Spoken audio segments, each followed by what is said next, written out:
Gente, boa tarde a todos. É um prazer apresentar mais uma reunião do Centro de Pesquisa Clínica do Hospital Universitário. Hoje nós estamos recebendo o Bernardo Crispim Baron, que ele é da ONG Impulso.gov, e ele vai falar para a gente sobre o uso inteligente de dados para transformar a saúde pública do Brasil. Bem-vindo, Gustavo.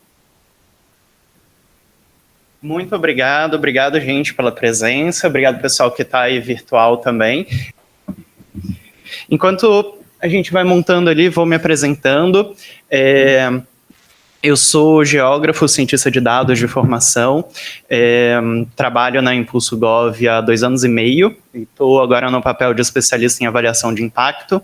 A ideia hoje, vou mostrar uma agenda aí do que a gente vai conversar, mas é primeiro apresentar a Impulso para vocês, acho que muita gente aqui ainda não deve conhecer o nosso trabalho, conversar um pouco sobre as 2 principais plataformas com que a gente tem desenvolvido nos últimos anos, e depois no final a gente faz uma pausa, essa vai ser a parte principal, pausa para perguntas, para conversar sobre o modelo de atuação da Impulso, curiosidades, convergências que vocês veem, e depois a gente faz uma segunda etapa menorzinha para a gente conversar um pouco sobre o nosso trabalho recente, que vem desse ano aí, de avaliação do programa de indicadores de desempenho do Ministério da Saúde, que foi um pouco que motivou essa aproximação com o Centro de Pesquisas aqui do Hospital Universitário.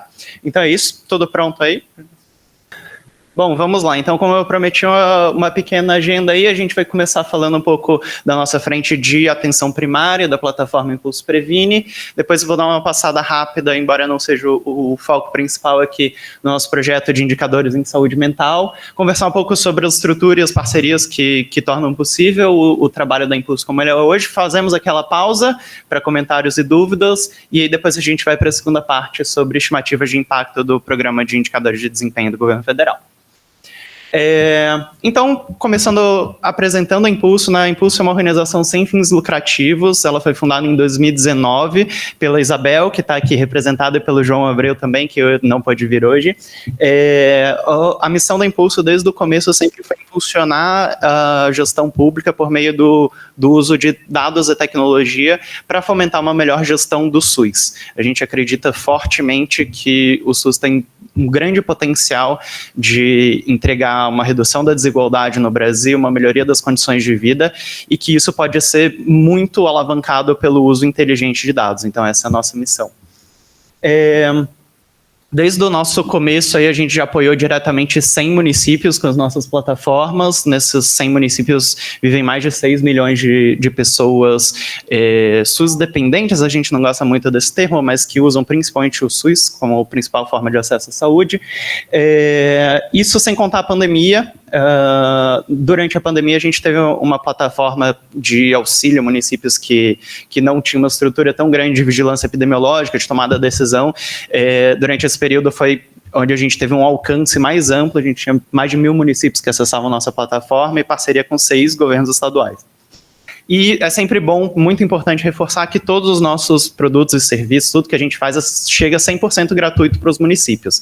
Então isso é algo que, quando a gente conversa, apresenta às vezes para os municípios, estados que têm modelo de OS, por exemplo, eles sempre ficam muito desconfiados. Não, como assim é gratuito? A gente vai chegar, vai conversar um pouco sobre a estrutura, as parcerias que tornam isso possível, mas sempre reforçar muito que tudo isso é sempre gratuito, até porque isso torna muito mais fácil do produto ser acessado pelos municípios, né? Eles não dependem de fazer uma licitação, um edital e tal, é muito mais simples o processo.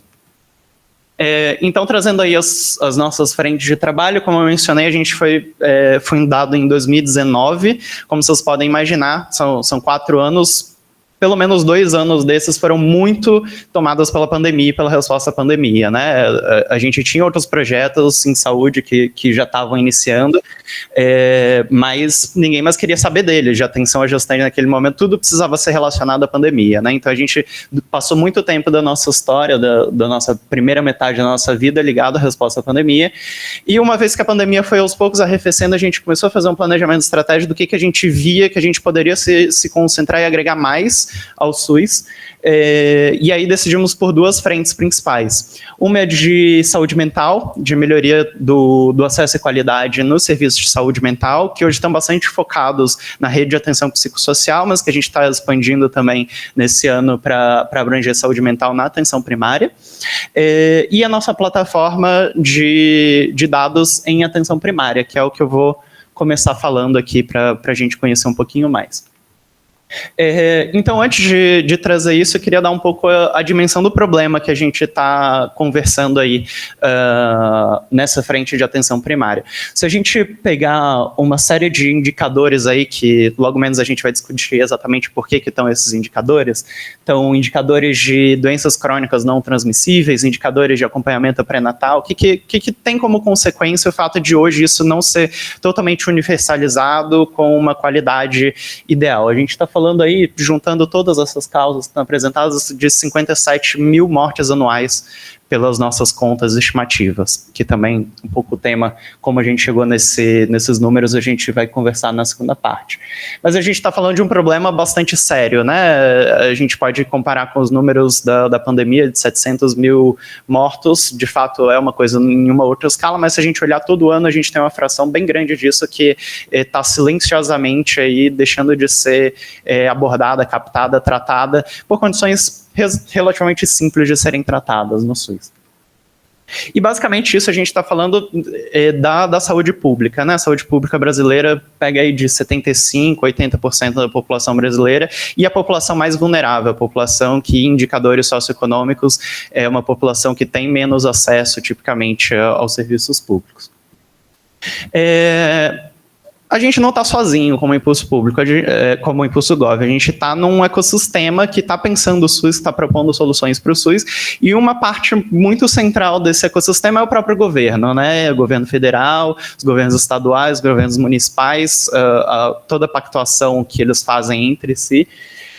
E essas três esferas se sentaram ao redor de 2019 para conversar e pensar quais são as nossas prioridades para essa área da atenção primária. E aí eles criaram uma nova forma de redistribuir os recursos do SUS, pensando justamente em como atender melhor essas prioridades. E eles elencaram 3 áreas principais que entenderam-se que iam gerar o melhor retorno se os incentivos tivessem pensados dessa forma. Então eles elegeram falar de captação ponderada, que é basicamente você mudar a forma como era a distribuição de recursos do SUS anteriormente, que era por cabeça, quantos moradores existem, segundo o IBGE, numa dada cidade, e passar a cobrar cadastro. Então o município vai receber de acordo com quanto eles conseguem ir na casa das pessoas, cadastram as pessoas, e além disso, em cima disso, você tem uma espécie de bônus no financiamento relacionado a condições de vulnerabilidade social. Então, famílias que estão inscritas no Bolsa Família vão passar a receber um repasse maior, famílias com condições crônicas, famílias com idosos, etc., vão passar a receber um incentivo maior, porque isso faz com que os municípios tentem ir atrás dessas populações, são populações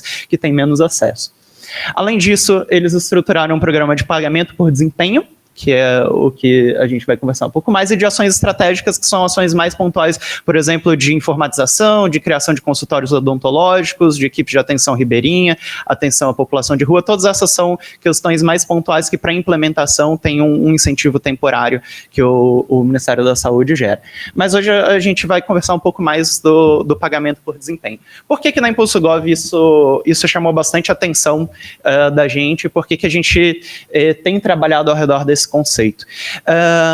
Esse eixo de pagamento por desempenho, ele é uma fração bem pequena dos repasses. Apesar disso, ele estrutura muito a forma como os gestores, na prática, na ponta, a gente percebeu que enxergam o cuidado. Porque isso dá uma delimitação mais clara do que são as prioridades, certo? Eu tenho várias condições aqui que eu preciso lidar, mas quais são as condições que houve uma pactuação e um entendimento nacional de que elas deveriam ser focadas como prioritárias. Além disso, tem uma série de dinâmicas que não são ali financeiras, às vezes os gestores nem sabem qual é o tanto de repasse que isso está gerando para eles, mas eles estão muito olhando, por exemplo, para rankings. Eles falam, nossa cidade é a melhor na nossa microrregião, a melhor na nossa região de saúde no indicador X. Então isso gera uma movimentação que poderia, inclusive, dar muito errado, dependendo da forma como você vê essa série de competições. Existe uma série de críticas no começo que foi feita em relação a isso, mas na prática o que a gente vê no dia a dia é que acaba se tornando uma certa competição relativamente saudável, assim, de dividendos políticos, propriamente dito, né? Do prefeito poder falar, olha, a gente está muito bem, porque nesse programa de pagamento por desempenho a gente está indo muito bem. Então, a prática, acho que isso vai um pouco do empírico, né, da gente já ter aí 4 anos de implementação, é que isso serviu, primeiro, para focar o trabalho, e segundo, para gerar esse incentivo até não financeiro da gestão pública olhar para esses critérios prioritários. Então, quais são esses critérios, né? Atualmente são 7 indicadores, existe a previsão de que eventualmente sejam agregados mais indicadores, mas nos últimos anos a gente tem trabalhado com esses 7. Basicamente a gente está falando de 3 indicadores de pré-natal, é a área de saúde que tem mais indicadores, então a gente está falando do número de visitas. Segundo esse indicador, todas as gestantes que são atendidas pelo SUS deveriam estar tendo pelo menos 6 consultas de pré-natal, sendo que a primeira delas deveria ser até a 12ª semana. Além disso, todas elas deveriam ter o teste de sífilis e de HIV realizado, e todas elas deveriam passar por pelo menos um atendimento odontológico ao longo da gestação. Além disso, a gente tem 4 outros indicadores, um de saúde da mulher, preventivo de câncer do colo do útero, citopatológico, vacinação infantil, vacinação para pólio e penta, todas as doses até 1 ano de idade, e o acompanhamento de pessoas com hipertensão e pessoas com diabetes. E aí a gente está falando de pelo menos uma consulta a cada 6 meses, no caso de hipertensão, uma aferição de pressão também a cada 6 meses, no caso de pessoas com diabetes, a solicitação do exame de hemoglobina glicada a cada 6 meses. Como vocês podem imaginar, isso tudo, a gente está falando de uma série de indicadores que, a gente está dizendo que eles precisam acontecer para 5.570 municípios, um número muito maior de unidades de saúde, um número ainda maior de equipes de saúde. Como é que o Ministério vai saber se isso está acontecendo ou não para poder, de fato, fazer o repasse, para poder divulgar qual foi o indicador e tal? Isso vocês podem imaginar que depende muito de dados, né? Isso tudo vai ser um sistema ultra capilarizado, que vai passar desde o smartphone, do ACS, às vezes, até um computador que tem na unidade básica de saúde, às vezes formulário em papel, isso está previsto. Tudo isso precisa ser coletado, cada medição de pressão que é feita precisa ser identificada e vinculada com uma pessoa, para se saber se essa pessoa é uma pessoa com hipertensão, se ela não é uma pessoa com hipertensão, para saber se essa pessoa com hipertensão ela já veio nos últimos 6 meses, ou se ela não tinha vindo. E tudo isso depende justamente do uso de dados e tecnologia, que é o que a Impulso justamente olha e tenta ajudar, né? A gente tem algo a nosso favor. Esse gráfico ele mostra um pouco qual é a evolução do uso de prontuários eletrônicos no SUS. Vocês podem ver que o número de unidades de saúde que tem pelo menos algum tipo de uso de prontuário eletrônico saltou enormemente aí desde 2018. Antes eram 60%, hoje a gente já está batendo 90%. E o número de unidades que funcionam exclusivamente no papel está progressivamente ali chegando numa baixa. Isso gera uma oportunidade para a gente, principalmente porque a gente não está falando só desses 90% serem feitos em prontuário eletrônico. Isso não adiantaria muito para a gente se a gente tivesse cada unidade com um prontuário diferente e que eles não conversassem entre si, se eles não tivessem uma linguagem padrão.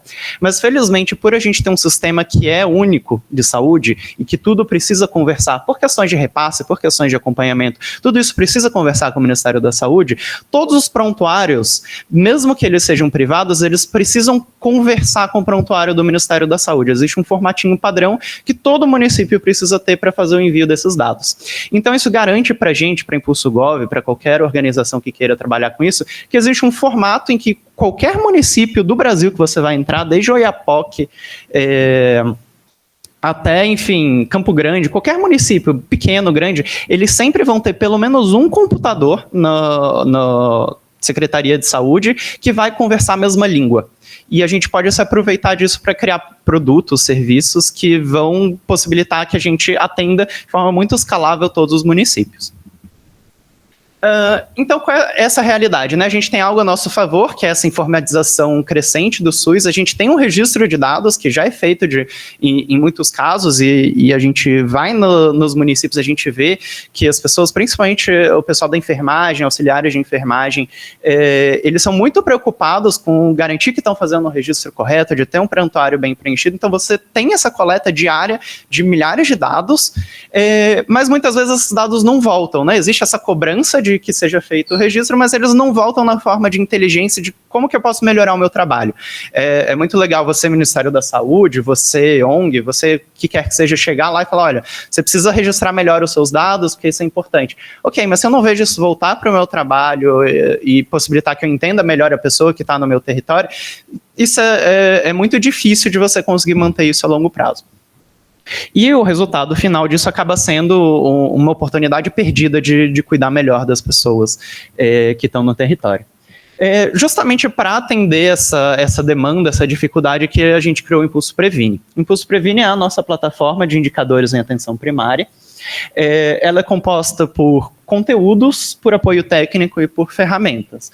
Aí tem um gifzinho mostrando o nosso site, eu vou mostrar algumas partes específicas do nosso site. A primeira parte que uma gestora, um gestor entra em contato, às vezes, quando a gente vai mostrar aqui, vai abrir o site aqui para vocês, ou às vezes num congresso, em algum momento, ou recebe uma comunicação, enfim, eles vão entrar em contato com os nossos gráficos da área aberta. E esses gráficos da área aberta, eles vão dar mais ou menos os indicadores de desempenho que a gente estava conversando. Qual é o meu resultado, por exemplo, na coleta do exame citopatológico? Qual é o meu resultado em acompanhamento de pessoas com diabetes e com hipertensão? Isso é importante porque se você for no Ministério da Saúde, apesar dos mesmos dados existirem no site do Ministério da Saúde, primeiro, eram sites que até pouco tempo atrás eles não funcionavam em horário comercial, você simplesmente não conseguia entrar por causa do fluxo de pessoas tentando acessar. Eles melhoraram um pouquinho com isso, felizmente, mas ainda assim eles são sites que te demandam muito trabalho para você conseguir uma informação simples. Por exemplo, essa informação de como que o meu município está saindo. Então, essa foi a nossa primeira atitude, que a gente precisa que pelo menos a alta gestão, secretários de saúde, coordenações de APS, saibam como é que eles estão. Então, a gente tem essa área em que a gente dá o resultado efetivo que eles têm, segundo o Ministério da Saúde, qual que seria a meta, porque para todos os indicadores existe uma meta definida do Ministério da Saúde, e a gente já gera, inclusive, algumas recomendações que são padronizadas no sentido de que são recomendações que, na maior parte dos casos, funcionam, mas que são personalizadas no sentido de que a gente prioriza mostrar o que o município foi pior. A gente mostra para o município quantas pessoas faltam atingir e quais são algumas maneiras já bastante comprovadas que você pode ir adiante e chegar nisso. Mas a gente não espera realmente que as gestões parem aí, isso seria muito pouco. Nesse mesmo site existe uma área que a gestão pode se inscrever e falar, olha, eu tenho interesse em receber uma consultoria gratuita da Impulso e ter acesso às nossas ferramentas. E aí eles vão ter acesso a uma área logada. Essa área logada tem uma série de ferramentas. A principal, a primeira que a gente desenvolveu, são as listas nominais. Então, o que é uma lista nominal, né? Você tem naquela versão anterior dizendo, olha, 31% das gestantes fizeram 6 consultas de pré-natal. Você deveria estar chegando em 45%, segundo o Ministério da Saúde. Ok, essa é uma informação importante, mas quem são essa diferença, né? Quem são as pessoas que não tiveram essas consultas? Aqui a gente consegue mostrar. Aqui a gente se aproveita daquele fato do sistema ser unificado, dele conversar a mesma língua em todos os locais. A gente faz acordos de cooperação técnica com os municípios para ter acesso aos bancos de dados deles, que são cuidados com toda a segurança da informação que a gente pode prover, mas que a gente consegue mostrar para as pessoas que têm login e senha, que têm acesso a essa plataforma, qual é o nome da gestante que não fez o pré-natal, qual é o endereço dela, qual é o agente comunitário responsável, qual é o telefone. Então isso permite que seja feita uma busca ativa muito mais qualificada e muito mais simples. Na prática isso faz com que as gestões, por exemplo, de uma unidade básica de saúde, se for um município menor até a coordenação de atenção primária, vai lá, baixa a lista, separa a lista lá para cada agente comunitário e fala, olha, essas são as pessoas que você precisa ligar essa semana. Se não conseguir ligar, vai na casa, o endereço está aqui. Isso facilita muito o trabalho de ir atrás dessas pessoas e, de fato, garantir que elas tenham cuidado e que não se espere que essa pessoa precise saber necessariamente que ela precisa fazer 6 consultas de pré-natal. Então, mais uma visão aí, acho que está um pouquinho borrado para mostrar, mas essa é a visão da tabelinha, que mostra em verdinho lá as gestantes que já fizeram essas consultas e em vermelhinho as gestantes que ainda não fizeram. De qualquer jeito, esses dados são fictícios, né, por causa da proteção de dados, mas só para vocês terem uma ideia, mais ou menos essa carinha da lista nominal. E a gente também tem desenvolvido trilhas de capacitação, porque a gente vê que, ok, a lista nominal é muito boa, ajuda muito, mas às vezes você tem dificuldades que são de fluxo, né? Às vezes você tem pessoas com diabetes e hipertensão que até estão indo para a unidade básica de saúde, mas estão indo só para a farmácia, só para pegar o remédio lá e não estão passando para fazer uma aferição de pressão, não estão passando para ir ao médico. Então, como que a gente pode aproveitar essas interações que já existem do munícipe, do cidadão com o sistema de saúde para melhorar o fluxo e garantir que a pessoa foi lá na farmácia? Vamos aproveitar isso aqui, já vamos talvez deixar a lista nominal lá impressa na farmácia, não, fulano, vi aqui que você tem muito tempo que você não faz uma consulta, vamos marcar? E você já insere esse fluxo na dinâmica de funcionamento da unidade de saúde. Esse e vários outros fluxos, né? Existem fluxos ali variados de acordo com a condição de saúde. Mas a gente começou a desenvolver isso e outra demanda também muito forte é justamente auxiliar no registro, né? Que a gente, de fato, o registro não basta por si só, né? A gente não quer só que a pessoa seja registrada, mas se a gente não tem o registro da pessoa, ela vai eternamente na lista nominal aparecer lá vermelhinha, a pessoa fala, olha, eu já fui atrás de fulano, já veio aqui, mas ela não mudou lá o status dela. Então isso gera até uma perda de confiança no nosso sistema e uma perda de receita, literalmente, porque se essa pessoa não foi para o sistema, o município depois vai perder receita. Então você tem essa demanda muito grande da gestão de que a gente auxilie e fala, como é que é o registro? E às vezes esse registro é literalmente um código de 10 dígitos que a pessoa precisa saber, então a gente já dá o material, às vezes imprime esse material com tais códigos que são os mais comuns, e a gente auxilia esses fluxos tanto de atendimento quanto de registro por meio das trilhas de capacitação. E aí a gente tem um processo também de apoio técnico aos municípios. Quando o município entra nessa ferramenta, nessa área logada, ela não só recebe o login. Antes disso, ela passa por um conjunto de 3 encontros com os nossos especialistas em saúde, que são oportunidades para a gente apresentar como funciona essa plataforma, para a gente conversar um pouco mais sobre quais são as dificuldades específicas daquele local e a gente até identificar se é o caso de ter um plano de acompanhamento, de plano de ação mais específico, e é também uma oportunidade da gente ouvir de volta e pensar quais são as mudanças que a gente precisa estar fazendo na nossa plataforma, quais são novos webinários, formas de comunicação que a gente precisa desenvolver também.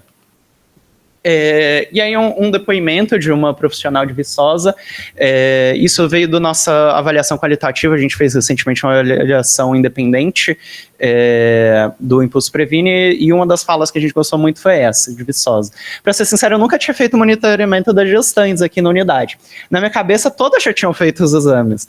Foi com o painel de vocês que eu fiz pela primeira vez. Eu vi que os exames das minhas gestantes estavam vermelhinhos e priorizei na semana passada fazer os exames delas. Fiz 2 exames que hoje já estão verdinho. Estou fazendo o mesmo com as consultas odontológicas. O que é bacana nisso? Isso mostra não só o funcionamento ali muito prático de te dar a orientação de quem buscar para sair do vermelhinho para virar verdinho, isso mostra uma mudança de atitude maior do que isso. Que antes essa profissional tinha a impressão de que, bom, a grávida está interessada na saúde dela, está interessada na saúde do feto, do filho, então ela vai atrás. Mas não necessariamente ela precisa saber, ou ela teve uma informação em saúde que dava conta de que ela precisava ir 6 vezes fazer o pré-natal e que a primeira vez precisava ser até a 12ª semana.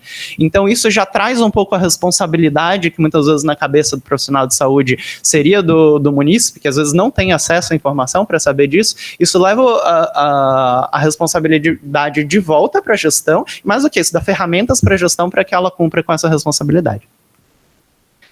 Então aí alguns indicadores, esses são indicadores de impacto ainda iniciais, a gente está fazendo um trabalho bem forte esse ano de pensar de forma mais estruturada e metódica o nosso impacto, mas a gente tem feito alguns testes iniciais para esse tipo de apresentação, por exemplo, comparando pré-pós, ou métodos de comparar municípios com seus vizinhos, que já dão algum indicativo para a gente do quanto de resultado isso pode ter. Então a gente tem aqui, por exemplo, resultados do município de Rio da Conceição, que foi um município que aumentou aumentou ali em 1000 vezes o indicador deles de acompanhamento de diabetes a partir do momento, entre um quadrimestre e outro, quando entrou a plataforma do Impulso Previne.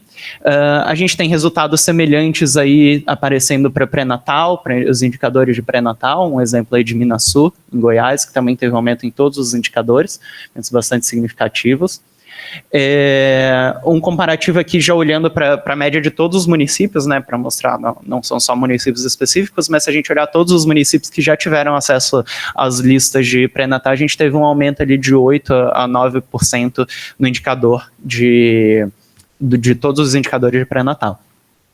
E a mesma coisa aqui, um outro exemplo também de salto em indicadores de doenças crônicas não transmissíveis aí, de hipertensão e diabetes, de novo, diabetes saindo ali de 5%, em São José do Herval, indo para 63%. Esse foi um município que não só eles tiveram acesso à plataforma, mas eles tiveram um processo mais longo de acompanhamento também, com consultorias, e é um caso que a gente gosta bastante de mostrar. E aí, só para efeito de comparação, a gente tem um município vizinho, que é Moliterno, que basicamente ficou ali parado, estagnado no mesmo período, na mesma faixa inicial que São José do Herval tinha. Então, para a gente ter uma dimensão ali bastante inicial, bastante grosseira, mas do que isso pode gerar de resultados na prática. E falar um pouco da expansão, né, em que status que isso está, quantos são os municípios que estão hoje. A gente começou em 2022, quando a gente chegou a um modelo mais próximo do atual, a gente estava atendendo 15 municípios no primeiro semestre. Atualmente, esse número já deve estar ligeiramente desatualizado, inclusive. A gente tem 75 municípios que já passaram pelas nossas consultorias e 40 municípios que já estão com acesso às listas nominais e aos materiais, às trilhas de capacitação.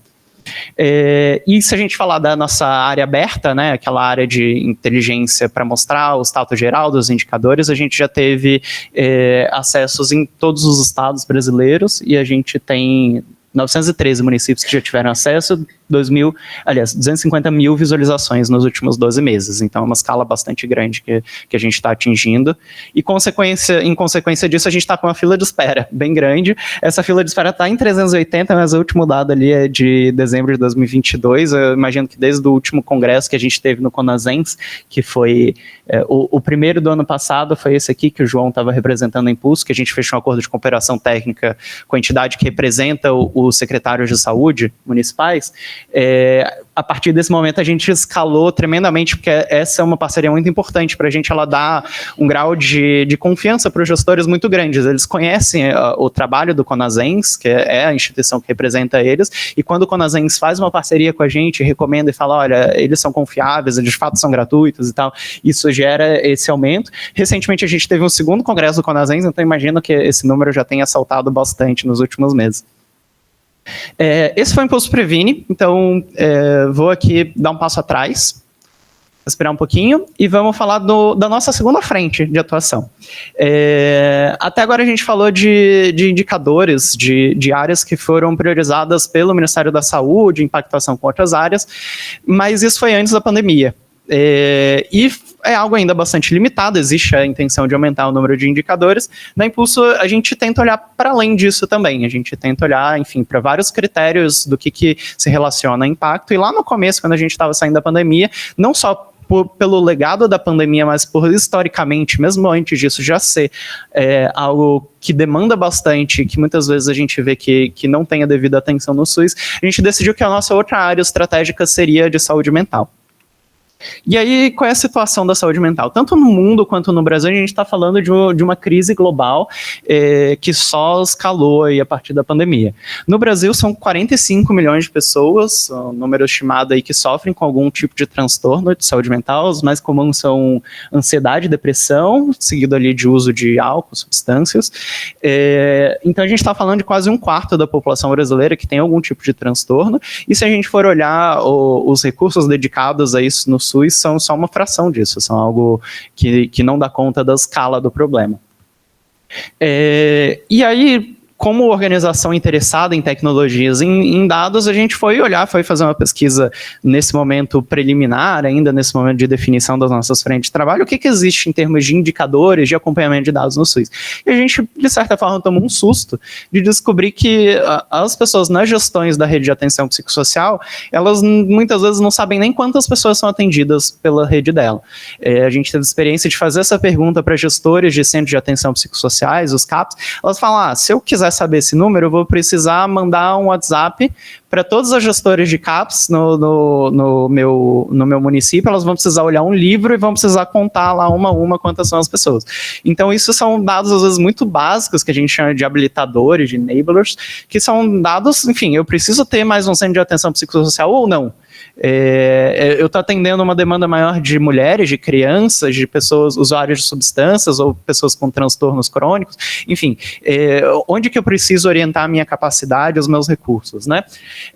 E quem dirá, então, você tem indicadores mais voltados à tomada de decisão, né? Se faltam esses indicadores bem básicos, menos ainda você vai ter um acompanhamento de qualidade dos indicadores, e se isso está dando resultado ou não.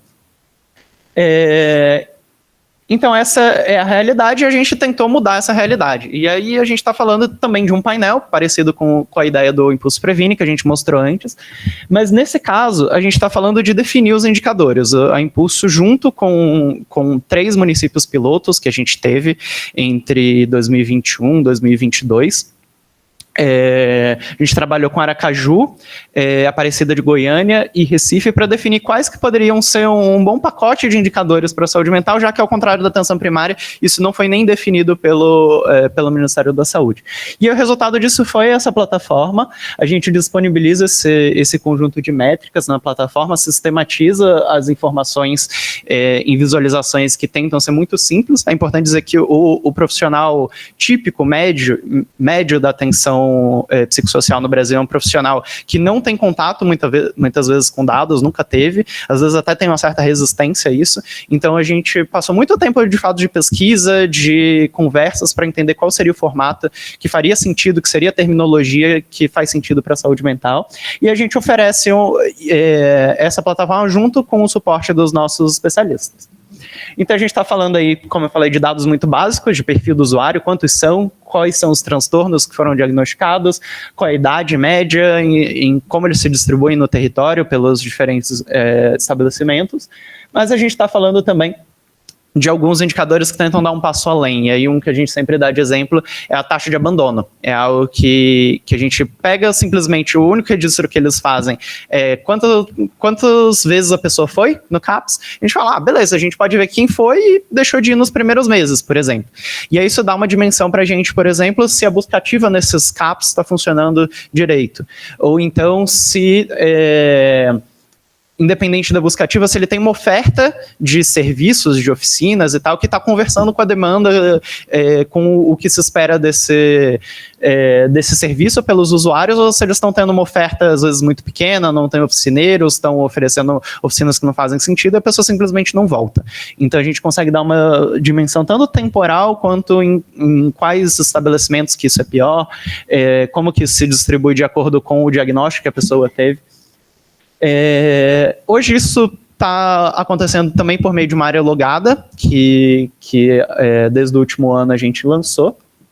E aí nessa área logada a gente tem essa área dos serviços CAPS, né, dados de qualidade, dados de perfil. A gente tenta trazer também um pouco da dimensão de cuidado compartilhado, isso é algo que é bastante diferente, porque muitas vezes essas redes dentro do SUS, apesar de deverem trabalhar juntos, elas na prática acabam trabalhando de forma muito separada, então a gente tenta trazer dimensões de fluxo, de onde está vindo essa demanda do CAPS, por quem foi identificada, quantos % das pessoas que são atendidas na atenção primária são redirecionadas para o CAPS ou para um atendimento ambulatorial, quantas das pessoas estão sendo internadas, se elas são internadas, elas voltam depois para acompanhamento ou não. Então a gente dá toda uma dimensão de fluxo. Enfim, entre outras funcionalidades aí. Hoje a gente está trabalhando em 14 cidades. O projeto de saúde mental foi por uma direção contrária à do Impulso Previne. A do Impulso Previne a gente priorizou municípios pequenos, alguns poucos médios, mas em geral pequenos. No trabalho de saúde mental, como a gente está falando de uma rede de atenção psicossocial que só existe a partir de um certo tamanho de município, a gente acabou priorizando municípios grandes e municípios médios. Então, hoje a gente já tem 14 cidades, mas são cidades bem grandes. A gente tem Salvador, Belém, Porto Alegre, várias cidades, Recife também, enfim, várias capitais, inclusive, participando já do programa. E a gente tem uma série de relatos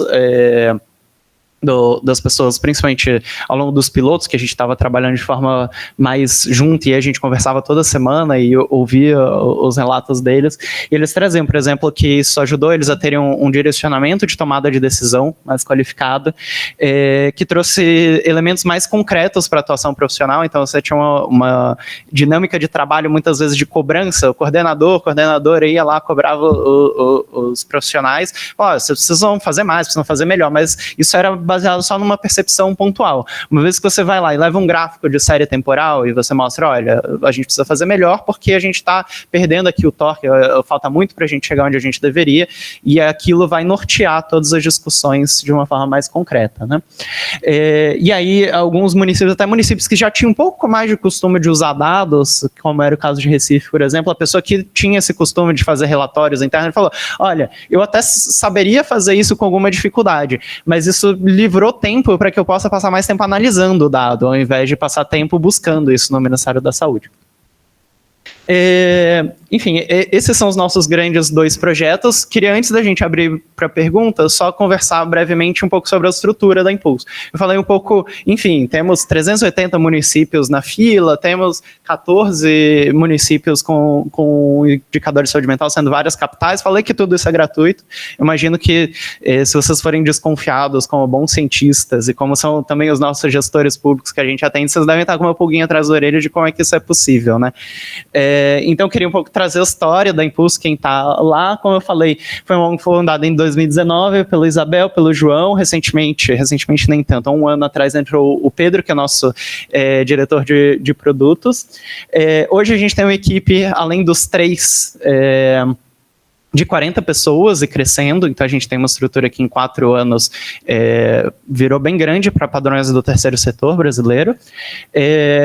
A gente faz tudo sempre olhando muito para quem pode nos aconselhar e garantir que a gente está indo para um rumo certo, então a gente tenta manter um conselho de apoiadores, conselheiros, que seja bem diversificado. Então a gente tem desde pessoas com uma visão mais de startup, de como que vocês vão fazer para escalar isso, para oferecer os melhores serviços, olhando para usabilidade, etc., até pessoas que são super especialistas em saúde pública. Enfim, a gente tenta manter essa diversidade.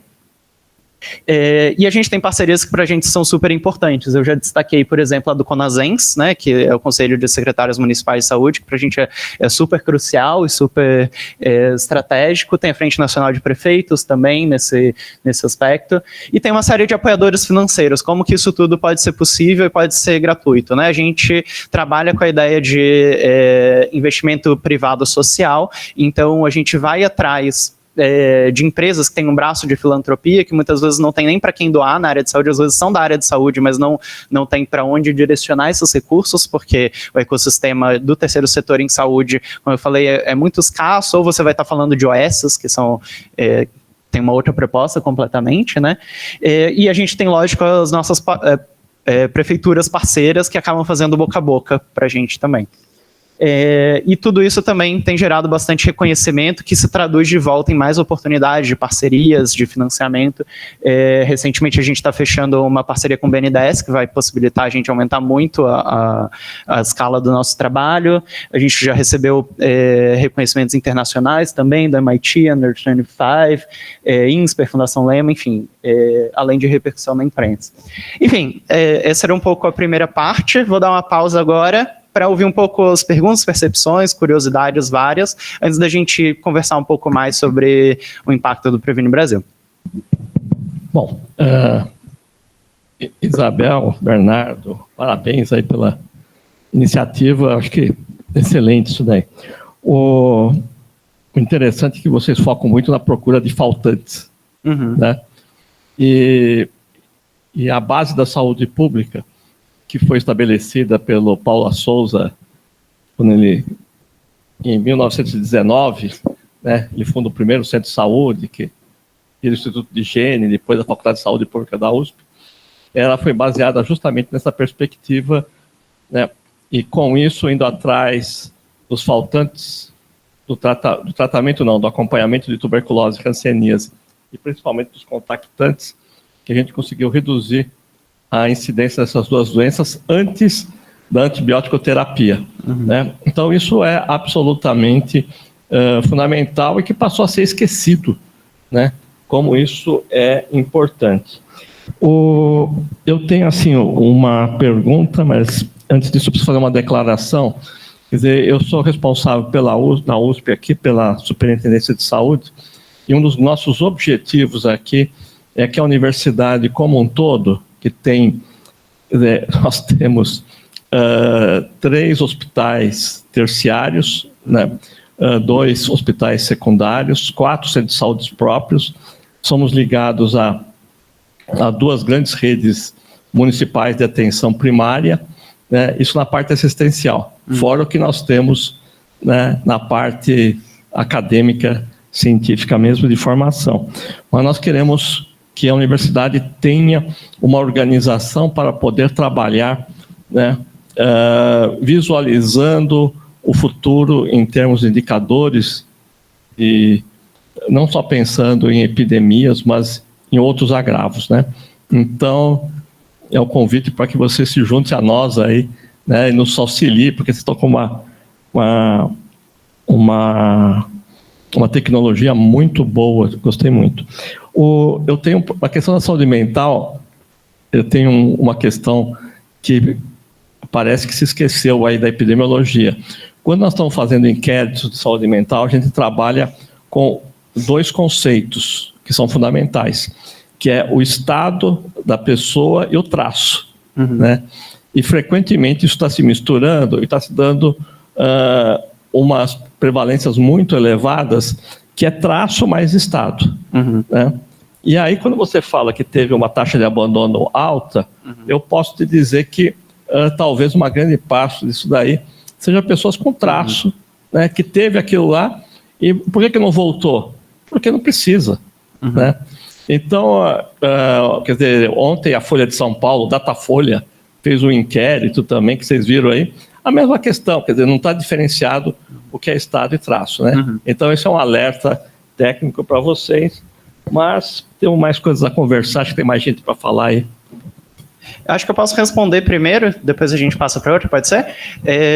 Primeiro, muito obrigado pelo convite para trabalhar junto. Justamente a ideia hoje é a gente sair daqui com algumas possibilidades.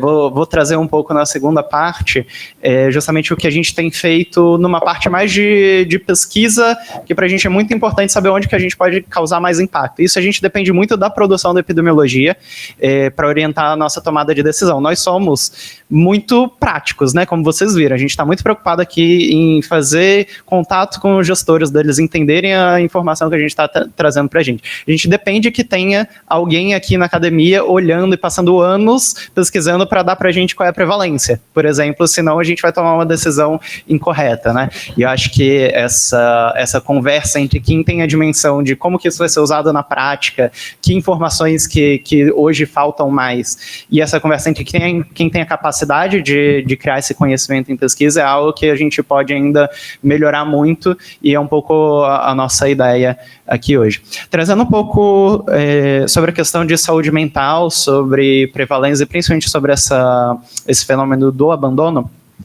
aqui a gente está falando de centros de atenção psicossocial, então seria um perfil de doenças, de transtornos mentais severos e persistentes. Na divisão que foi feita da rede de atenção psicossocial do SUS a partir da Constituinte, da reforma antimanicomial, se entendeu, existe uma questão de quem organiza o cuidado geral em saúde mental, e aí tem uma perspectiva que é mais que a atenção primária que faz isso, tem uma perspectiva de que o CAPS também deveria fazer isso, mas pelo menos as pessoas que são esse número que a gente está pegando, são as pessoas que vão de forma frequente, fazem oficina no CAPS, esse tipo de coisa, são pessoas que têm transtornos severos e persistentes. Então a gente está falando basicamente no Brasil de esquizofrenia, transtornos de abuso de substâncias, dependendo da cidade, entra um pouquinho de depressão nisso, mas na maioria das cidades grandes, que são as que a gente trabalha, só casos muito severos de depressão,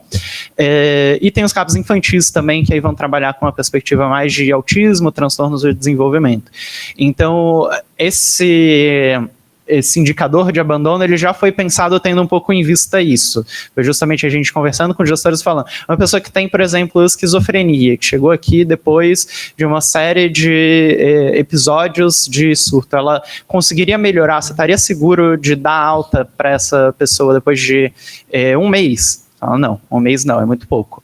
Em algum momento a gente testou 6 meses, e aí 6 meses funcionava bem para algumas condições, não funcionava muito bem para uso de substâncias, que é um transtorno que tem esse perfil justamente mais cíclico. Você tem tempos de melhora, tem tempos que tem uma desconexão com o serviço, muitas vezes a pessoa vai ter um relapso e vai voltar para o serviço. Então, por causa principalmente do uso de substâncias, a gente acabou chegando no meio termo ali de 3 meses. E aí hoje, na prática, isso é um indicador que funciona bem, assim, é meio que um pouco de tentativa e erro, como não tem um indicador dado pelo Ministério da Saúde, um indicador padrão ouro do que é abandono no SUS que a gente possa seguir, a gente vai testando justamente o que isso impacta no serviço, e a gente chegou nessa conclusão de que 3 meses é algo que ainda é informativo para eles. Se fosse 6 meses, eles iam começar a perder um pouco de confiança no indicador, ia ser sempre muito alto, eles iam falar, mas tudo bem, as pessoas estão saindo mesmo. Então, acho que é um pouco isso. Concordo que provavelmente tem problemas bastante grandes nas estimativas que a gente usa de prevalência de cada estado. A gente não trouxe nessa apresentação, mas a gente está começando a conversar um pouco mais sobre intervenção um pouco mais direta, de dar treinamento na atenção primária para lidar com depressão, e aí isso é algo que aparece muito mais, né? Você precisa ter estratégias para lidar com a depressão durante o episódio depressivo e também para evitar uma recaída ou relapso dessa condição. Então é algo que a gente está conversando um pouco mais em quais são os períodos típicos de cada uma dessas condições, aí impacta mais a gente ainda. Mas é isso, depois a gente pode conversar um pouco mais. Eu particularmente trabalhei na frente de saúde mental durante muito tempo, então eu gosto muito da conversa sobre os indicadores de saúde mental. Diga lá. Não, o Lutu falou um pouco sobre a questão aqui da SAL, da USP, mas a gente tem 2 outros jeitos de olhar aqui. O H1 é um hospital secundário que serve a região do Butantã, que tem por volta de 420 mil habitantes. E as unidades básicas de saúde da região são os nossos ambulatórios. Então, sai do hospital e vai para a unidade básica. E a gente tem tá aí o Itamar, que cuida, o Rodrigo, a Mariana Sato, que trabalham nessa questão da atenção primária, porque a gente tem alunos e tem residentes de medicina de família nas unidades. Então, e a gente, por exemplo, citando essa coisa dos que desaparecem, né, dos que não voltam, os casos de atenção, os casos de síndrome coronariana aguda, infartou, né? Aqui no hospital é dado o tratamento todo, aí a gente manda eles para a rede, e a gente tem um buraco negro para onde essas pessoas vão, e ninguém faz, assim, a gente tem dados do ELSA mostrando que ninguém faz prevenção, quer dizer, faz prevenção, mas 30% a 40% de quem infartou faz prevenção secundária, a mesma coisa para o AVC. Então esse é a outra coisa que a gente tem aqui também, o estudo longitudinal de saúde do adulto, que é um estudo de coorte prospectivo, que é para investigar os fatores de risco associados à doença cardiovascular e o diabetes, que bate muito com a hipertensão e o diabetes que vocês trabalham. Mas uma das coisas que atualmente dá mais publicações para o estudo é a questão da saúde mental, na verdade, dos fatores de risco psicossociais. São poucas as coortes do mundo que estudam transtorno psiquiátrico, estresse no trabalho, conflito trabalho-família, enfim. E é onde a gente tem muitos dados, e o que está mais interessando aí nas revistas não é os nossos estudos sobre fatores de risco clássicos aí, hipertensão, diabetes e tal, mas justamente essa questão dos fatores de risco psicossociais que são muito pouco explorados em outros em outros estudos. Então, assim, essa é mais uma interface onde a gente bate exatamente com o que vocês fazem. Perfeito, enfim, acho que tem essas várias possibilidades. Queria comentar um pouco o que você trouxe, Isabela, sobre prevenção, retorno, né? A gente chama isso no SUS de contrarreferência. A pessoa teve um evento agudo, precisou ir para um cuidado terciário, secundário. O que acontece depois, quando a pessoa volta para a atenção primária? A gente não encarou ainda esse desafio no Impulso Previne, que é a frente de atenção primária.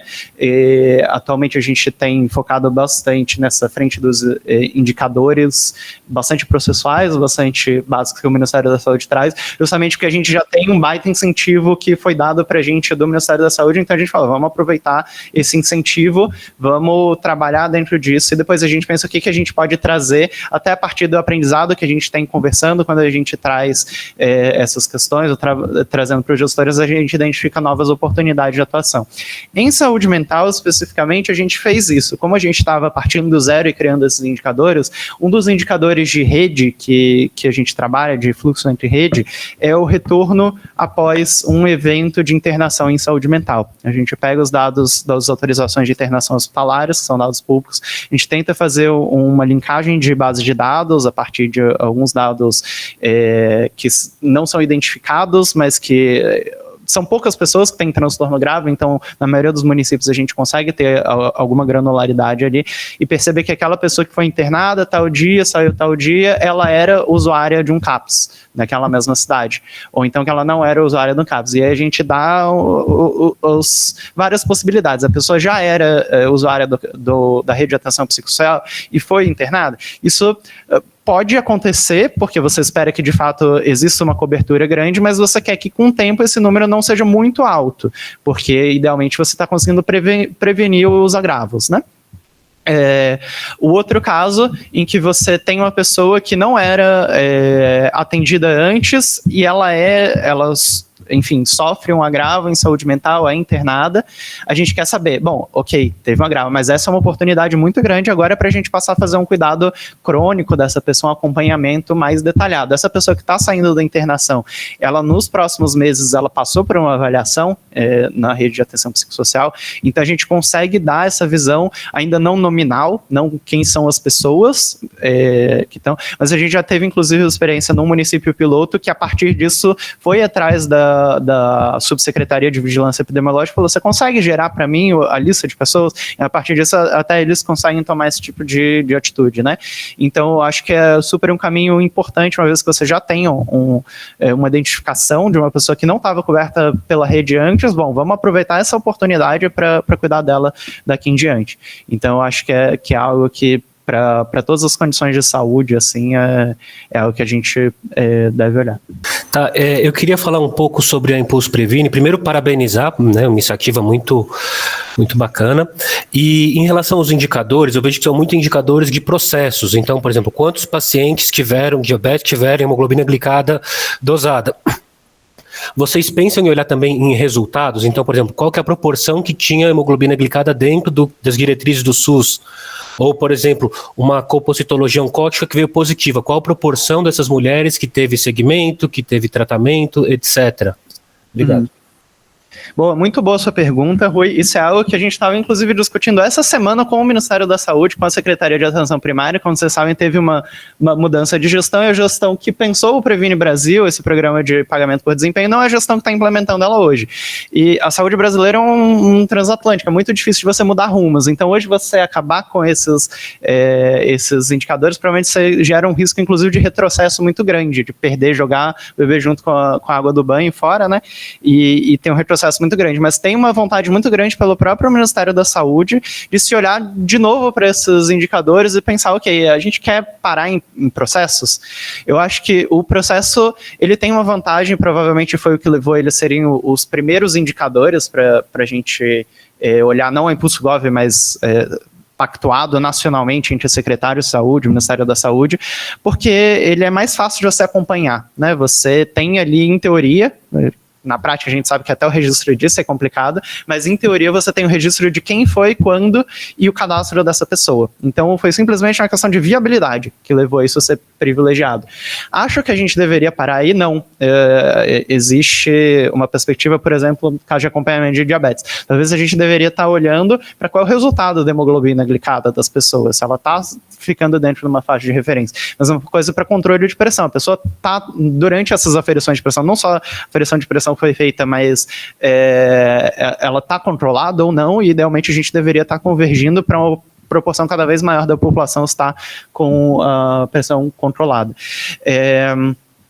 Acho que a gente está um pouco longe de chegar nesse ponto ainda, Rui. Para ser bem sincero, eu gostaria muito de ver isso acontecendo, mas acho que tem desafios de implementação práticos, e aí eu estou falando literalmente de sistema. Você não tem onde colocar o número. Se você colocar o número, você vai precisar pensar muito bem como que você vai garantir a crítica desse número, para esse número ser bem coletado. Uma vez que você gera um incentivo, principalmente relacionado a um incentivo financeiro, você tem uma chance de que as pessoas mexam no número. Isso, em alguns casos, existe histórico disso acontecendo. Então, existe uma série de dificuldades operacionais mesmo para se chegar nesse nível. Tem alguma tentativa de complexificar um pouco os indicadores para, se a gente vai acompanhar processo, pelo menos que a gente acompanhe mais dimensões do processo que vão, pelo menos, ser uma boa proxy de que aquilo está sendo bem feito.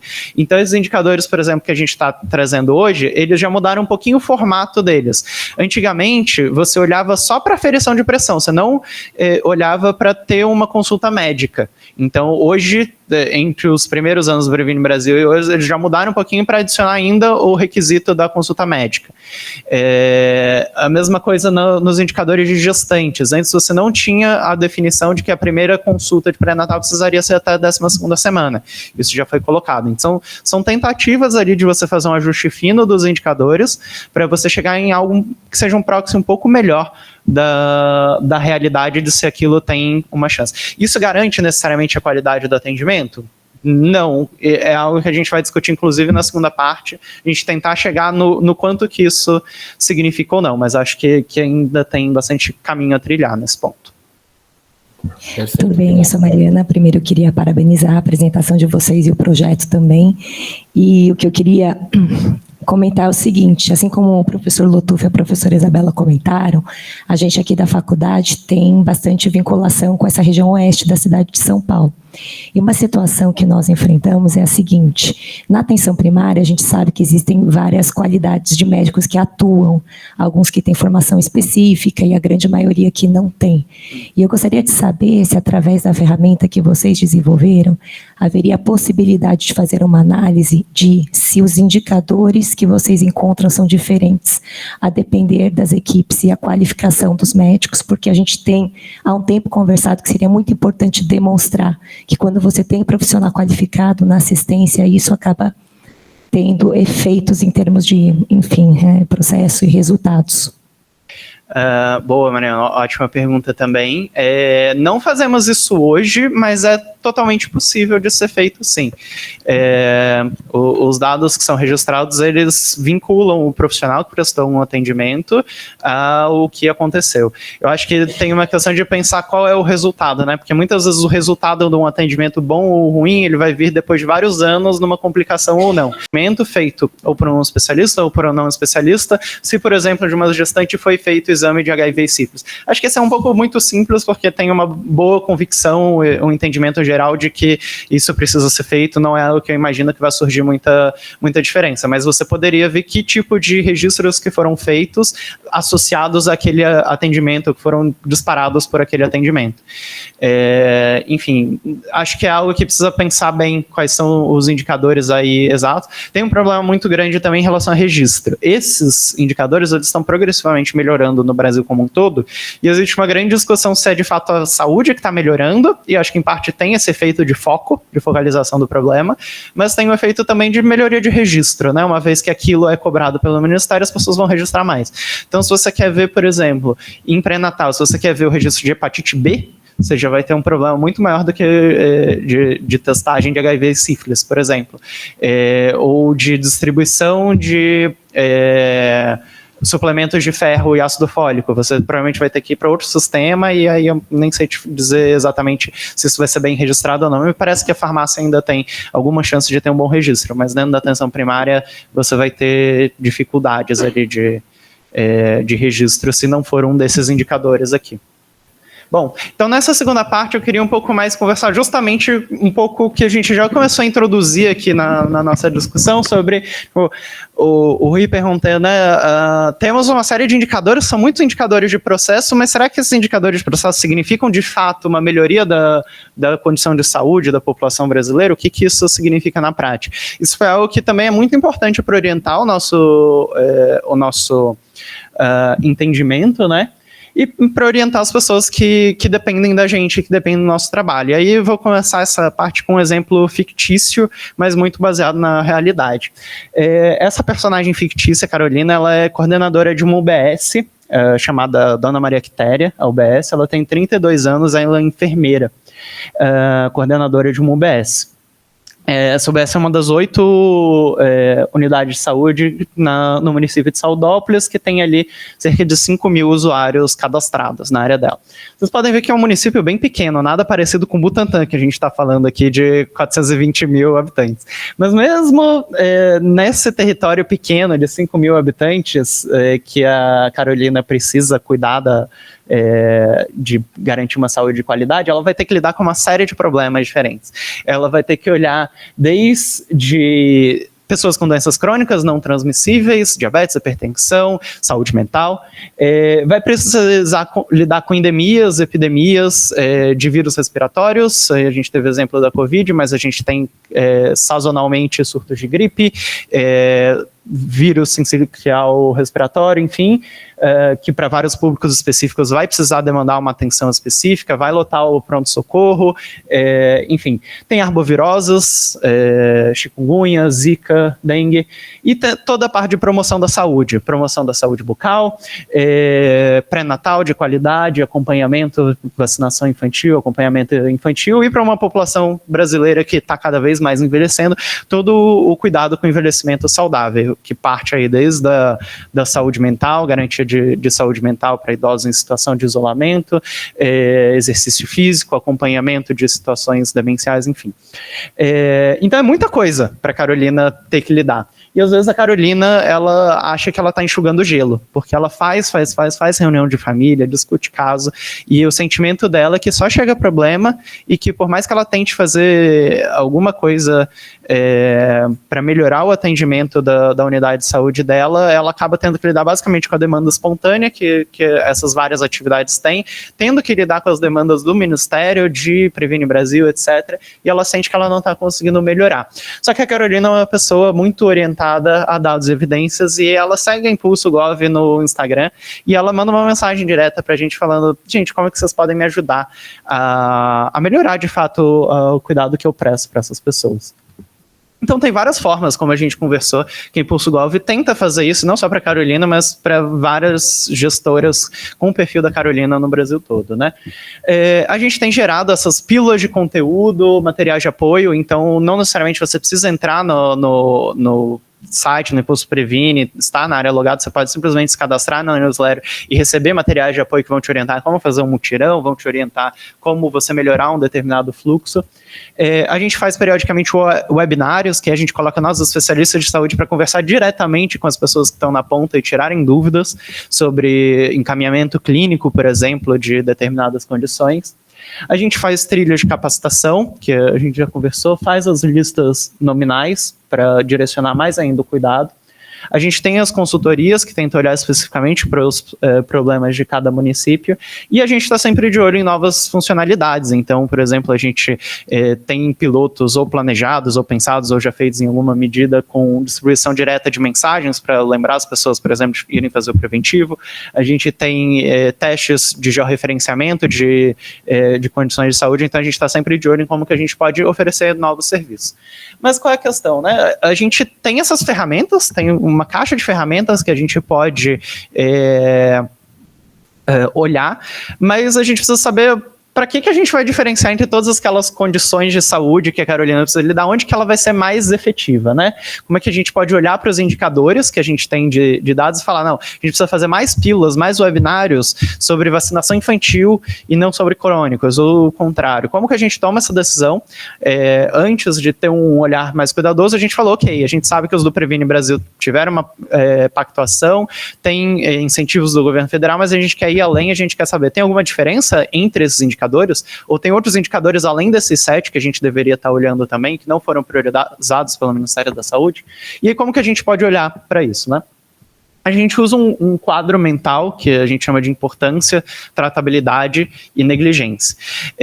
Importância a gente pode olhar de diferentes formatos, a gente pode olhar para prevalência, a gente pode olhar para incidência, a gente pode olhar para agravamentos, então hospitalizações, mortes, a gente tem olhado para DALIAs, para anos de vida saudáveis que poderiam ser poupados. Tratabilidade, então realmente olhar na literatura acadêmica sobre os vários indicadores do Previne Brasil, por exemplo, e ver uma pessoa que tem aferição de pressão e consulta médica uma vez por semestre, qual é o risco relativo dela controlar a pressão e dela ter um agravamento versus uma pessoa que não tem esse cuidado ou que tem uma frequência inferior a essa.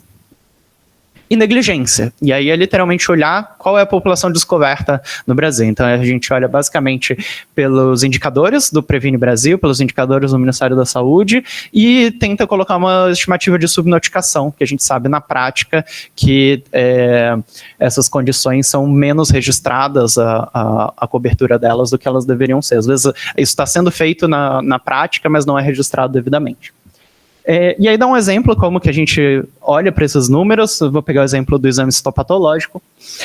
Importância, o número de anos de vida saudáveis são perdidos por ano, a gente está falando de 350 mil anos de vida saudáveis perdidos, entre anos de vida saudáveis perdidos por morte e por incapacidade. Tratabilidade, a gente olhou para um estudo observacional feito no INCRA, que dá o número de casos ano,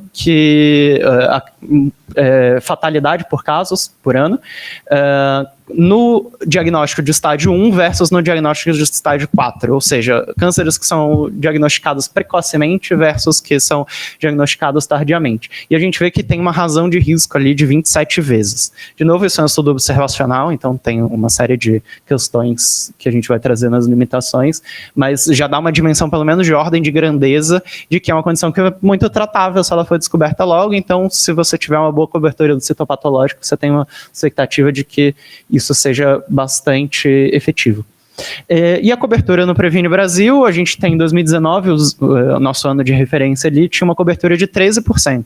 A gente sabe que em 2019 ainda era o comecinho do Previne Brasil, então provavelmente esse número está bem subnotificado, mas mesmo se a gente disser que só 1 de cada 2 exames que foram feitos foram registrados devidamente, a gente chegaria numa cobertura de 26% ali, então bastante baixo.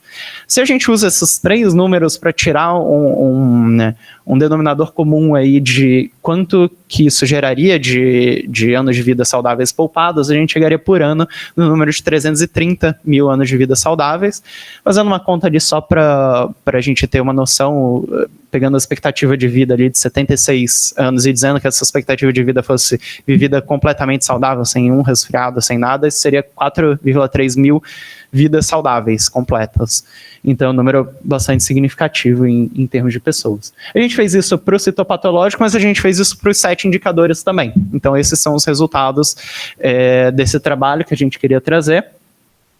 Vou discutir parte a parte dele, mas trazendo uma figura geral de que se a gente soma os 7 indicadores, a gente estaria falando de 2,5 milhões de anos de vidas saudáveis por ano, ou 34 mil vidas saudáveis poupadas por ano, e aí a diferença em relação àquelas 57 mil que a gente falou no começo, que aquelas 57 são mortalidade propriamente dita, que a gente está pegando 76 anos de vida totais e dizendo que viveu completamente esses, né, e quando a gente pega na prática, mortes às vezes vão acontecer só mais lá na frente, pessoas com diabetes às vezes vão estar com 50, 60 anos, mas enfim, se a gente pegasse todo mundo zerado do ano 0 de vida, seriam 34 mil vidas saudáveis, o que dá mais ou menos uma a cada 15 minutos. E aí, olhando parte a parte para esses números, né, a gente tem 53% dessa carga de doença estimada que o Previne Brasil pouparia se ele chegasse a 100% dos indicadores, saísse do que ele estava em 2019, chegasse em 100%, 53% disso viria das doenças crônicas não transmissíveis. E aí, basicamente, o que pesa aí é o indicador de acompanhamento de diabetes, porque é uma condição que afeta muita gente, tem uma carga de doença muito alta no Brasil, 2,5 milhões de anos de vida saudáveis perdidos por ano. A cobertura da PS é muito baixa, a gente estimou ali em 10% em 2019, recebendo, enfim, o cuidado que o Previne Brasil pressupõe, né, de acompanhamento médico e solicitação da hemoglobina glicada. E a gente olhou aí, nesse caso, para um estudo randomizado, que trouxe ali que um grupo em que foi dado o resultado de hemoglobina glicada para esse grupo, teve 49% menos hospitalizações no mesmo período do que o grupo que não tinha acesso a esse dado. Então a gente usou isso aí como uma estimativa, pelo menos de ordem de grandeza, do número de complicações a menos que a gente teria nesse grupo se o atendimento tivesse acontecendo devidamente. Em segundo lugar, ali, o segundo grupo seria o de pré-natal, que é responsável por 1/3, mais ou menos, da carga de doença. E aí vale a pena dizer que, apesar de ser uma proporção menor, é um número muito menor de pessoas, é um público muito mais identificável, muito mais fácil de você acompanhar. Então, é um conjunto de indicadores em que pode ser um bom começo. A gente não olhou para custo-efetividade propriamente, a gente só olhou para o teto de impacto, mas é algo que provavelmente a gente, se quiser começar por algum lugar, é um lugar onde provavelmente a gente consegue ter um resultado mais rápido justamente por ser um número menor de pessoas. E aí, trazendo essas conclusões preliminares, né, como eu trouxe um peso muito grande das doenças crônicas não transmissíveis, em grande parte justamente porque é um dos indicadores que os municípios costumam se sair pior. Os indicadores de pré-natal ainda têm bastante espaço para melhora e potencialmente são bastante custo-efetivos. A gente vai olhar para isso em breve, mas a gente tem uma expectativa bastante alta de que tenha bastante coisa para fazer com pouco recurso nesse caso. E no geral também algo que surpreendeu um pouco a gente é que os indicadores parecem ter sido bem escolhidos, assim, apesar da gente ter várias críticas ao processo, de como isso é feito, de serem indicadores que ainda não chegam no ponto da qualidade. A gente fez teste contra os 2 indicadores, um sobre programas de informação em direitos sexuais e reprodutivos no puerpério e outro sobre vacinação de HPV, e a gente viu que nesses 2 casos os indicadores só se sairiam melhor aqui do que o de vacinação infantil, que é um número pequeno aqui de anos de vida que poderiam ser poupados ainda. Então, em geral, eles ficaram ali piores do que 6 dos 7 indicadores. Então, é algo assim, indicadores que a nossa equipe estava muito animada, falando, não, eles têm potencial bastante grande de serem melhores do que o do Previne Brasil, e acabaram não se saindo muito diferentes, nem melhores do que a maioria dos indicadores do Previne Brasil. E é algo que eu queria trazer bastante, as limitações, porque aqui no caso não são só limitações, são oportunidades justamente para a gente começar a trabalhar juntos a partir de agora, né? O que a gente não fez nesse estudo? A gente não modelou a viabilidade de implementação, o custo de implementação dessas soluções. Então, de fato, ok, tem 53% da carga de doenças relacionada ao Previne Brasil que é devida a doenças crônicas não transmissíveis. Qual é o custo, qual é a dificuldade de zerar essa fila e tal? Enfim, é algo que pode ser que seja fácil, pode ser que não seja, a gente não tentou modelar isso ainda. A gente não trouxe uma definição de incerteza, na verdade, aquilo lá é o centro das estimativas, mas a gente pode colocar uma banda de intervalo de confiança ao redor de todos aqueles números. A gente fez uma modelagem determinística, não trouxe esse intervalo de confiança ainda. E aí o principal é a falta de disponibilidade de alguns estudos para ajudar a gente nesse formato dos indicadores do Previne Brasil. Então, muitos desses estudos são estudos estrangeiros, a gente não conseguiu, no mesmo formato, pegar dados que sejam representativos do SUS e da população brasileira, então tem essa questão de validação externa desses números. A gente precisou trazer algumas analogias e suposições fortes, então, por exemplo, no caso de indicador de diabetes, né? O nosso resultado que estava na literatura que a gente olhou foi hospitalizações, e a gente projetou esses resultados também para mortes e para incapacidade em geral, mas não necessariamente essa proxy vai ser totalmente perfeita. Então isso a gente trouxe como suposição, porque nesse estudo a gente precisa da ordem de grandeza disso, e já vai servir para esse primeiro entendimento, mas isso já era uma fonte de insegurança para a gente. E esse não foi um trabalho de revisão sistemática, como o pessoal da academia está acostumado a fazer, então a gente está trazendo ali dentro daqueles números, tem uma série de estudos que são observacionais, tem uma série de estudos que são randomizados, tem uma série de estudos ali que são revisões sistemáticas, e a gente também não usou os métodos padrão ouro para tratar vieses de publicação, variáveis latentes, enfim, a gente não fez um trabalho no nível de detalhamento que se faria na academia. Então, por que eu quis justamente trazer bastante detalhe essas limitações? Porque eu acho que é a partir daqui que a gente também pode começar a pensar conjuntos de trabalho com a academia, enfim, com a epidemiologia, para a gente começar a olhar, ok, tem esses indicadores do Previne Brasil que o governo já está usando, já está pagando dinheiro relacionado a isso. Será que a gente não deveria começar a formar um estudo que o design dele permite a gente que a gente comece a avaliar se isso de fato, se você só acompanhar o processo, se de fato já tem mudanças, isso teria para a gente, pelo impulso, mas não só para todo o SUS, teria um impacto gigantesco em termos de políticas públicas baseadas em evidência. Então, é isso que eu tinha para apresentar. Muito, muito obrigado. E abro para uma segunda rodada de conversa e perguntas. Bom, uma parte das perguntas que vocês têm pode ser respondida pelo Elsa Brasil, né? De novo, sempre alguém fala, mas não é representativo do Brasil. Uhum. Não existe corte representativa de nenhuma população no mundo, né? A não ser que você pegue lá uma Islândia, uma coisa assim meio, né? Então, nós podemos responder, sim. Tem muita coisa que dá para responder a partir daí. São 15 anos de segmento de 15 mil pessoas, dá bastante informação.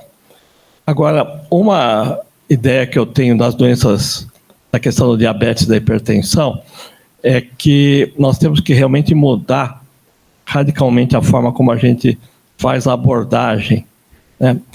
Primeiro, temos que mudar a centralidade na consulta médica para termos um programa específico a ser cumprido por toda a equipe. E isso não é uma invenção minha, mas muita gente fala que...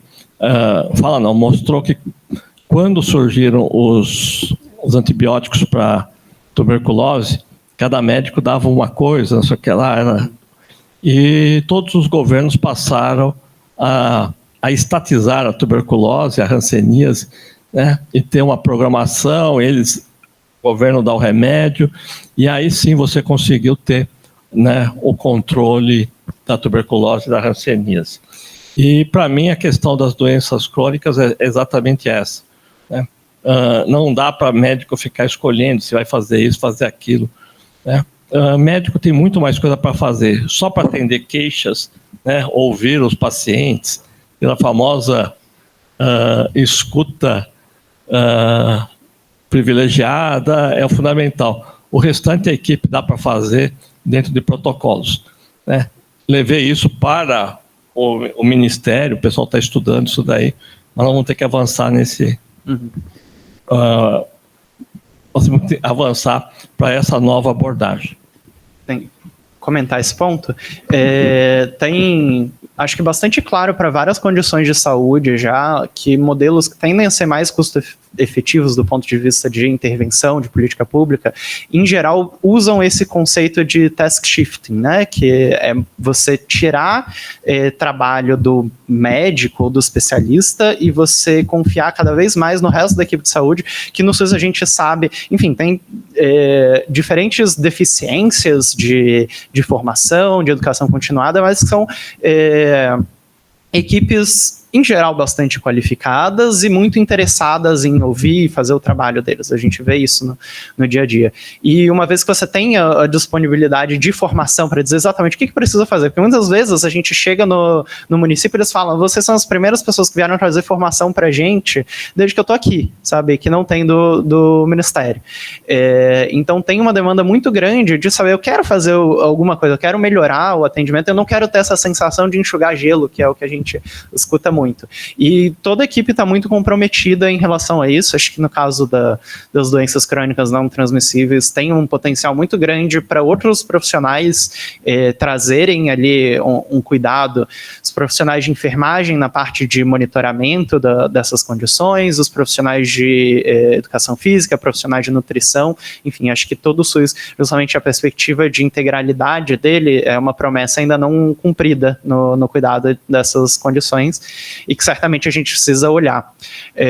Vale trazer aqui, não é da área de atenção primária, mas em saúde mental a gente está começando justamente tentar trazer isso.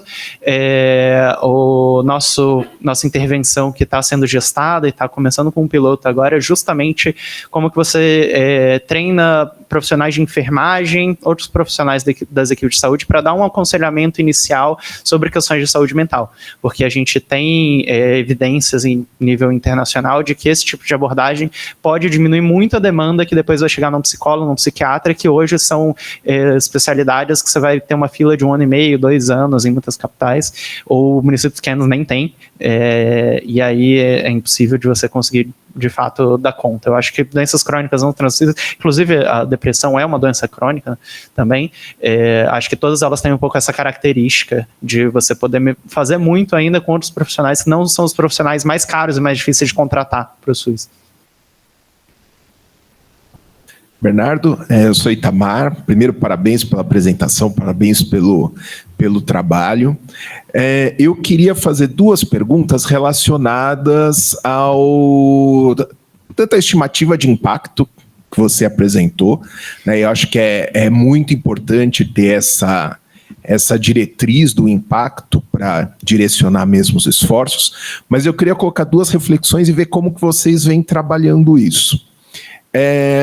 O primeiro é que no momento que a gente estuda rastreamento, como os eventos em si muitas vezes vão ser raros, né, porque são pessoas com poucas doenças, com pouco risco, a gente acaba também precisando pesar com o outro lado, né, com os malefícios do rastreamento. Uhum. Então, se de alguma forma vocês pensaram em considerar ou num próximo modelo, vocês estão pensando em colocar efeitos colaterais, falso positivo, né, e como colocar isso dentro dessa medida de impacto. E segundo, que também, como é um cenário que é difícil analisar, é difícil estudar analiticamente, né, só com dados secundários, eu queria ver se vocês pensaram também em outras estratégias. Então, por exemplo, uma preocupação que a gente tem nas estratégias de rastreamento é que no momento que você coloca uma estratégia para funcionar, muitas vezes existe uma competição pelo recurso, entre o recurso que você está usando para o rastreamento e o recurso para tratar as pessoas rastreadas, né? Isso acontece com vários dos exemplos. Vocês pensaram de alguma forma em considerar isso também? Então, fala assim, olha, até que ponto é bom aumentar o rastreamento e onde é que eu dobro o fio, né? E eu começo a faltar recurso para quem vai ser tratado.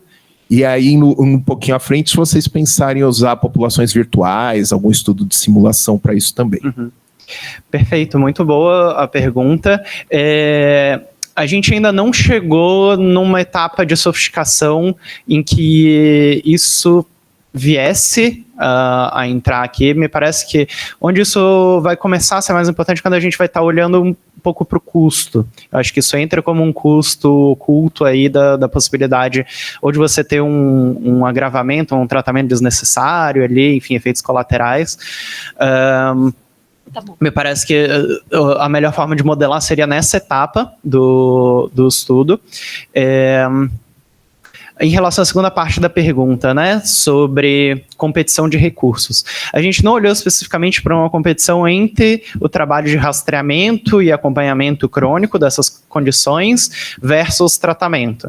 Mas porque me parece que a maioria dessas condições, elas estão mais voltadas para um acompanhamento mais preventivo, crônico, né? Você tem ali a questão das doenças crônicas, que vai ser um acompanhamento para a vida toda. Idealmente, você está prevenindo que aquilo gere um agravamento. E no pré-natal também, você vai ter algum tipo de tratamento de complicação ali, mas, em geral, o que a atenção primária vai, muitas vezes, tratar é tentar evitar a piora do quadro. Então, você não tem tanto essa questão de, tipo, vai competir por recursos de fato de tratar. O que você tem? Competição por agenda. Se você começa a colocar muita consulta preventiva, periódica de, enfim, doenças crônicas na agenda, muita gente, isso vai lotar a agenda, e aí você não vai ter a agenda dos médicos, dos enfermeiros para acompanhar a criança que está com diarreia. Enfim. E aí, enfim, isso pode ser um problema. A gente não olhou para isso especificamente. Na verdade, no nosso trabalho de aferição dos nossos impactos, a gente tem um indicador.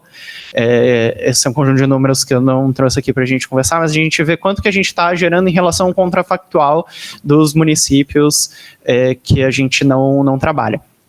E a gente acompanha não só, de fato, os indicadores em que a gente busca afetar, mas a gente acompanha e todos os outros indicadores. Será que eles estão piorando os demais? Porque pode ser que a gente esteja deslocando o cuidado para alguns e aí eles precisam, de fato, ser muito bons. Nos nossos números, eles ainda têm muitos poucos meses, então eles ainda não têm uma resolução tão boa. A gente ainda não viu isso acontecer. E acho que o principal, teve um estudo do IEPS, Instituto de Estudos e Pesquisas de Saúde, que é uma outra organização parceira da gente que tem mais esse olhar acadêmico de pesquisas de advocacy, etc. Eles fizeram esse estudo para ver quais estavam sendo os efeitos gerais do Previne. Eles não notaram esse efeito de você ter menos atendimentos para outras condições porque você está aumentando os atendimentos relacionados ao Previne Brasil. Enfim, acho que isso é um bom sinal por enquanto, é algo para a gente estar atentas e atentos, mas por enquanto a gente ainda não viu. E eu acho que tem algo também que vale a pena dizer, que os indicadores são bem pouco ambiciosos, assim, eles são ambiciosos em termos de cobertura, de quantas pessoas precisam ser atingidas, mas o que fazer com elas, falar 2 consultas médicas por ano, uma aferição de pressão cada 6 meses, não está se chutando muito alto ali, né? Então, eu acho que a gente ainda tem alguma margem antes disso começar de fato a ser um problema muito, muito grande, assim. Mas concordo com você que certamente é algo que precisa aí nos próximos passos do modelo a gente levar em conta. Bom, o nosso tempo está acabando, então antes de terminar, eu queria propor um jeito da gente continuar a nossa conversa, que eu acho que é o mais importante. Então, eu vou sentar, a Lei, Tamara, enfim, Lotufo, vamos sentar e ver qual é a nossa prioridade em relação ao que a gente precisa de vocês, e por outro lado, vocês vão pensar sobre a prioridade de vocês em que a gente pode ajudar. Uhum. E a minha proposta é que daqui, sei lá, quando você me mandar um e-mail, queremos conversar, a gente senta e faz uma áudio aí já focada numa coisa mais específica, né? E um começo, né? A gente não vai... aquela história, nós vamos de grão em grão aí... Uhum. Mas foi ótimo, achei que foi ótimo, casa muito com o que a gente faz, mas eu proponho esse jeito da gente continuar a nossa conversa, para que não fique essa reunião e depois acaba tudo e ninguém mais fala sobre nada, né? Eu acho que é fundamental, é muito importante que a gente trace como a gente vai fazer essa nossa conversa em longo prazo, tá bom? Então eu aguardo aí, nós vamos pensar, a gente precisa de uma semana para isso, quando vocês derem a mensagem a gente marca alguma coisa mais específica, acho que tá bom assim? Acho que tá ótimo, então muito obrigada. Muito obrigado, gente, eu que agradeço.